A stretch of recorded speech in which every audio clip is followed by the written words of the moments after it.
दोस्तों, आज एक बार फिर आपके बीच आपका एडवोकेट मित्र रवि वाधवा। दोस्तों, आज हम बात करेंगे 1 जुलाई 2024 से लागू हुए 3 नए कानूनों की। यह 3 नए कानून क्या हैं और हमारे जीवन पर ये किस तरह प्रत्यक्ष और अप्रत्यक्ष रूप से प्रभाव डालते हैं। दोस्तों, नंबर 1 आईपीसी 1860। जी हाँ, ब्रिटिश सरकार के टाइम पे बना 1860 का आईपीसी का कानून परिवर्तित कर भारतीय न्याय संहिता का नाम दिया गया। जी हाँ। नंबर 2 सीआरपीसी 1973 का नाम परिवर्तन कर भारतीय नागरिक सुरक्षा संहिता का नाम दिया गया। नंबर 3 एविडेंस एक्ट का नाम परिवर्तन कर भारतीय साक्ष्य अधिनियम का नाम दिया गया।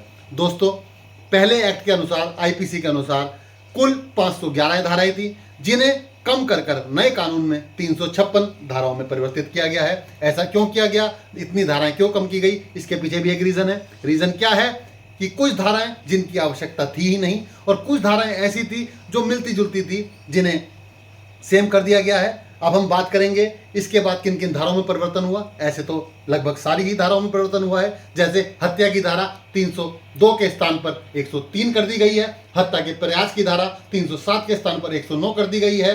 दुष्कर्म की धाराओं में परिवर्तन हुआ है। लूट की धाराओं में परिवर्तन हुआ है। मानहानि की धाराओं में परिवर्तन हुआ है। कई धाराओं में परिवर्तन हुआ है। लेकिन आज हम बात करेंगे इस कानून के तहत जो मुख्य चीज चेंज हुई है वो है जीरो एफआईआर। क्या है वो, हमारे जीवन में किस तरीके से प्रयोग ला सकती है, हमारे जीवन में उसका क्या लाभ है। जी हाँ, जीरो एफआईआर का मतलब है कि आपके साथ कोई भी घटना या दुर्घटना किसी भी क्षेत्र में घटी हो, उसकी प्रथम सूचना रिपोर्ट अर्थात पहली एफआईआर आप किसी भी थाने में दर्ज करा सकते हैं। जी हाँ, दुर्घटना किसी भी क्षेत्र में हुई हो, किसी भी थाने के अंतर्गत गई हुई हो, लेकिन उसकी प्रथम सूचना यानी कि पहली एफआईआर आप कहीं भी किसी भी थाने में दे सकते हैं।